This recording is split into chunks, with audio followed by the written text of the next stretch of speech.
नमस्कार, हर हर महादेव। सभी भक्तों के चरणों में सत सत नमन। भक्तजनों, कल हमने आपको बताया था माता सती और सीता जी का त्याग, राम जी ने त्याग क्यों किया था, और आगे हम बता रहे हैं आपको केवट के बारे में। केवट जी के मन में क्या शंका थी, तो आइए सुनते हैं। देखिए, जब आपके उसमें भ्रम होता है, और भ्रम आपका ये होता है थोड़ा सा कि यार सही है नहीं है। देख, आज का ज़माना तो वो रह नहीं गया विश्वास करने लायक, लेकिन फिर भी उनका भ्रम क्या था और उस भ्रम का उनको कितना त्याग, मतलब कितना भुगतान करना पड़ा, तो समझिए।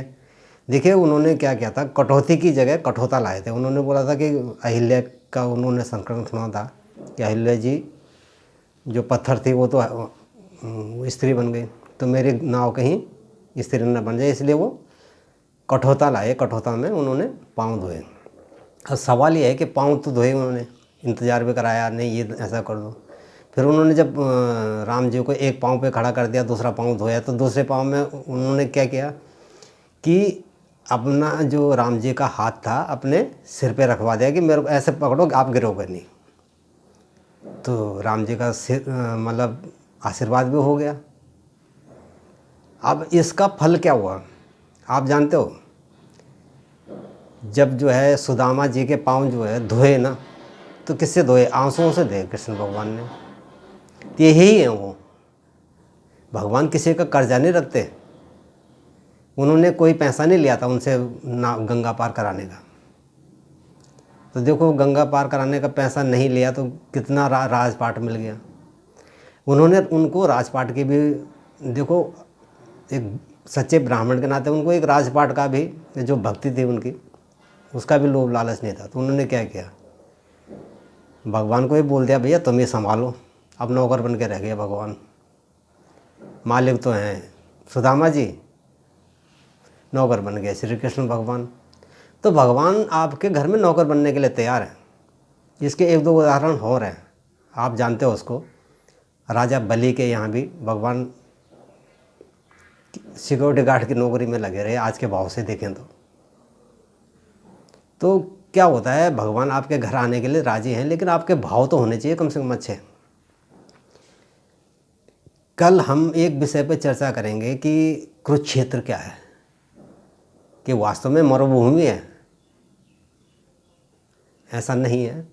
कल हम बताएंगे। और एक मैं आपको बहुत निवेदन करना चाहता हूँ आपसे, आग्रह है मेरा, अगर आपको आगे अच्छी संतान चाहिए, संस्कारी गुणवान, तो आपको भ्रम से दूर होके संस्कार युक्त अच्छे भावनाओं के साथ चलना पड़ेगा। नहीं तो इसका एक उदाहरण है, आपके सामने ही है। ये हैं आपके पांडु पुत्र, वो पांडु हैं, धृतराष्ट्र हैं और विदुर जी हैं। जब भी ये इनका जन्म हुआ, तिनकी माता के भाव क्या थे? जैसे माता पिता के भाव होंगे, जो आपके मन में जैसी भावना होगी वैसे ही आपकी संतान पैदा होगी। इसलिए भाव अपने अच्छे रखें, आपको बहुत अच्छी संतान मिलेगी, आपकी सेवा भी करेगी, आपका नाम भी रोशन करेगी। अन्यथा आपको देखिए, आजकल बहुत माता पिता का बहुत दुर्दशा हो रही है। तो मेरा अनुरोध आपसे, सतमार्ग पे चलें, अच्छी संतानें उत्पन्न होंगी, समाज में भी उनका अच्छा योगदान होगा, अच्छे कामों के लिए आपका भी नाम होगा। बाकी और कुछ नहीं है। मैं आपसे यही निवेदन करना चाहता हूँ कि देखिए, आगे जीवन का तो भरोसा है नहीं, क्या होगा क्या नहीं होगा, लेकिन भुगतान यही करना पड़ेगा। अच्छे संस्कारों के साथ चलोगे तो अच्छा रहेगा, बुरे के साथ चलोगे तो बुरा रहेगा। और ये हमारी एक परीक्षा है। मनुष्य में आप बैठे हुए हो, ये आप मत ये सोचिए कि हम यहाँ पे क्या कर रहे हैं खाने पीने के लिए, नहीं। जिस तरह से स्कूल में बच्चा साल भर पढ़ने के बाद परीक्षा में बैठता है, उसके नंबर जो हैं फिर कौन देता है? अध्यापक देता है, टीचर देता है। आपने अपनी तरफ से तो सही कर रखा है कि कॉपी भर दी पूरी, आया नील, जीरो। इसका कारण क्या है? इसका कारण आपकी मनुष्य योनि है। ये आप इस समय एग्ज़ाम दे रहे हो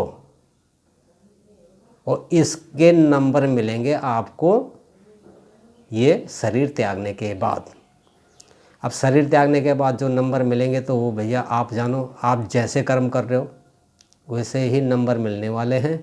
और ये परीक्षा है, ये ध्यान रख के चलें। आप परीक्षा में बैठे हुए हो। परीक्षा में बच्चा कैसे बैठता है ये आप ध्यान करिए और इसका थोड़ा सा वो करिए। और हमारा जो है चैनल पुंडीर भगत मंथन के नाम से है, आप देखते रहिए इसको। अपने जो भी जानने वाले हैं उनको भी आप शेयर कीजिए। और बहुत बहुत धन्यवाद आपका। कल हम कुरुक्षेत्र में बताएंगे कि वास्तव में मरुभूमि है क्या है। नमस्कार, धन्यवाद।